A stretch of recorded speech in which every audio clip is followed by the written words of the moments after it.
Hey, welcome to guitarmessenger.com. This is Francesco Artusato from Devolved and All Shall Perish. This blood is just, we know of the key, so when you begin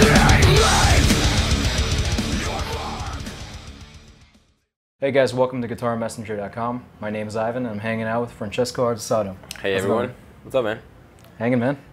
So Francesco is in Devolved, All Shall Perish, and originally he was part of Guitar Messenger too, one of our first columnists. Exactly. I'm still am. Looking forward to some new lessons. Should do that. We'll do that. Cool, man. Well, you've got a brand new band. You're on the road right now. Yep. The Beauty of Destruction just came out yesterday, actually. Yep. You are asked all the time how everything's coming along, how's the reception. What's different from what you expected it might be with regards to this album and this band?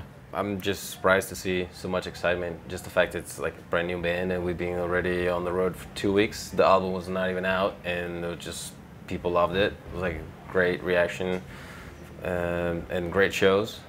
And so yeah, it's been awesome so far. I was like, I'm so excited. It's like it feels so fresh, brand new music and first time playing it live in front of people. It's just awesome.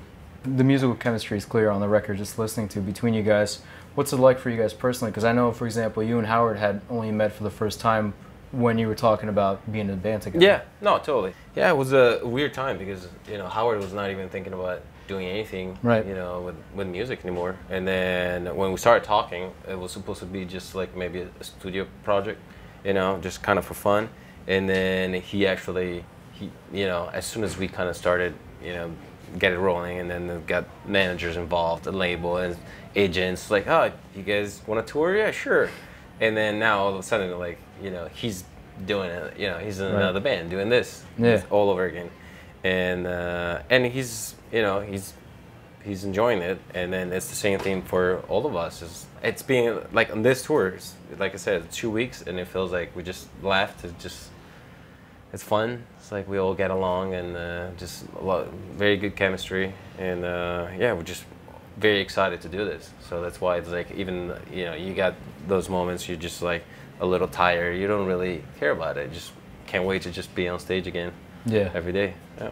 I know you and John had been writing music for a while now, for years actually, before this band even materialized. So when you guys set out to write, you didn't necessarily have a specific sound in mind. I understand it was just to start writing together, right? Yeah. Now that Howard is in the band, you guys have worked together, you guys have put together this album. How does the original vision of what you guys were sounding like in the beginning differ to where it's come to now? Well, we actually have a song on the record called "Shut It Down," and that's either song 1 or 2 of like almost 40 songs that we wrote, and that stayed the same. So it's on the record, and that was like we're not thinking about anything like back then. We're just like, let's just write a song, and then that's one of the songs we wrote. But obviously, after we got Howard involved, we started writing, really thinking about the possibility of having a singer like him, and obviously we wanted to make everybody, all three of us, like give each other like a lot of freedom to just experiment and do things that we all always felt like we'd never done before, but this is the time to do it. And so yeah, and so John and I just kept going and wrote a bunch of material. Howard was like liking everything we were writing, so it was kind of like, yeah. In fact, it was really weird when we got to the studio and we had so much material. It was like 40 songs is a lot. Yeah, it's like, what should we put on the record? We didn't even know. It's like we pretty much like everything, and everybody likes everything they were doing. So it was a very cool process. Like kind of like different from the past, from anything I've done before.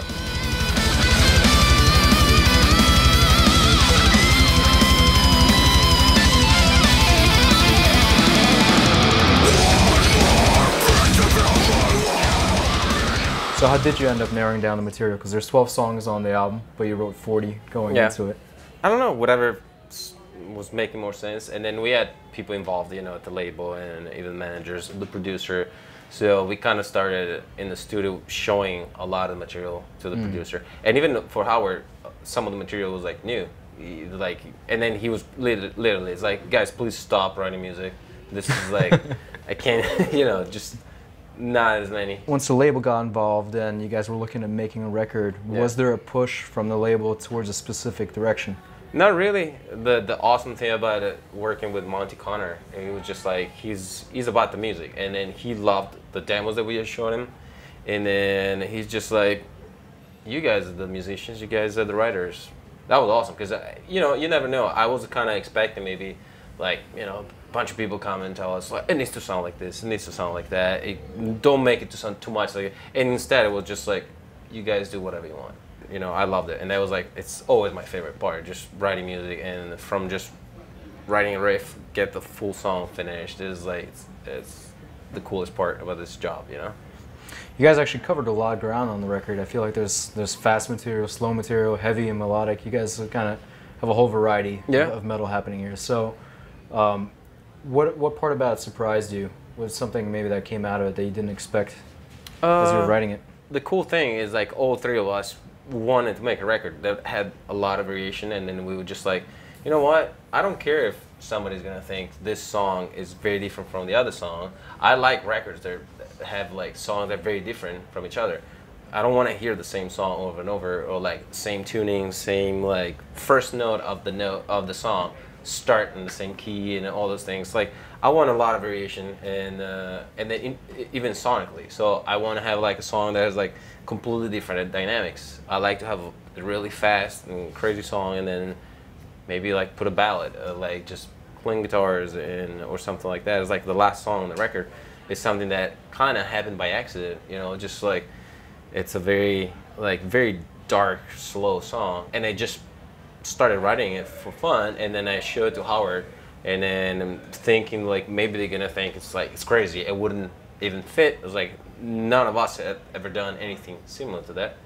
And then as soon as I showed it to Howard, he's emailed right away. He's like, man, I always wanted to do a song like this. It needs to be on the record. It's 12 songs on the record, but we actually track and finish a lot more songs in the studio.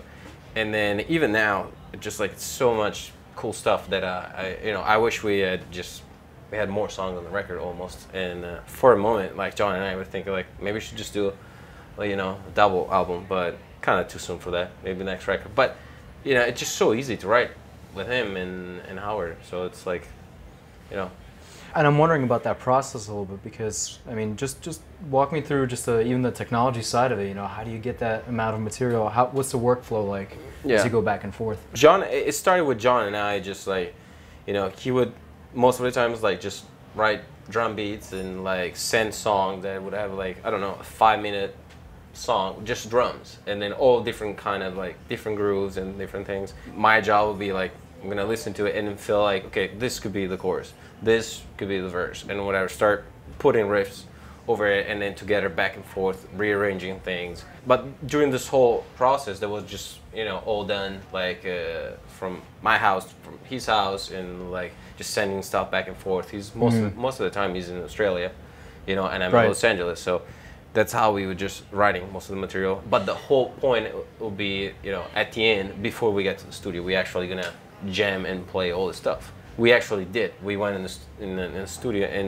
and played, you know, made this music, you know, alive, and then played, you know, almost 40 songs, and it was like spent like weeks just playing stuff like that. It's crazy, and that's how we started feeling like this song is gonna sound awesome live. This song is gonna sound great, and so that was the whole thing.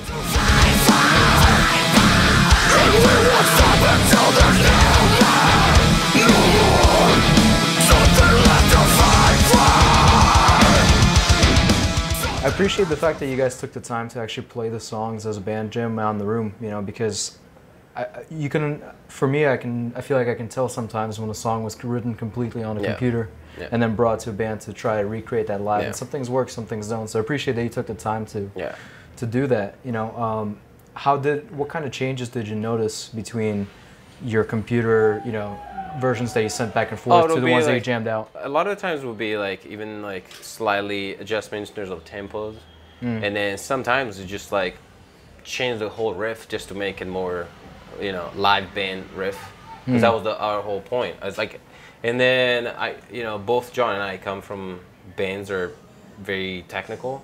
What I didn't want would be to, you know, to have like music that was like very difficult actually to play live, and then you kind of like wish you had written something easier. And then that was like totally what I didn't want. I wanted, even like solos and everything, I just like played everything so much and practiced it so much because I wanted to have it like comfortable on stage. Because like the show shouldn't be like, at least how I see it now, it's like the show shouldn't be about, you know, impressing people or in terms of like how, you know, the things that I can play. But it should be like give the certain entertainment to the people, and I feel like us as a band are gonna give, you know, have a better show that way.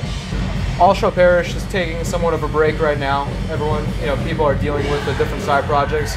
Or would you consider this a side project to All Shall Perish, or is it its own entity altogether? Yeah, it's its own entity. This is like a band that I wanted to start or like be in for a very long time. It's not a side project. It's not a side project for any one of us, and yeah, All Shall Perish currently, we're in a little bit of a break, but the band is not done, we're still working, you know, and there's going to be a future for that band.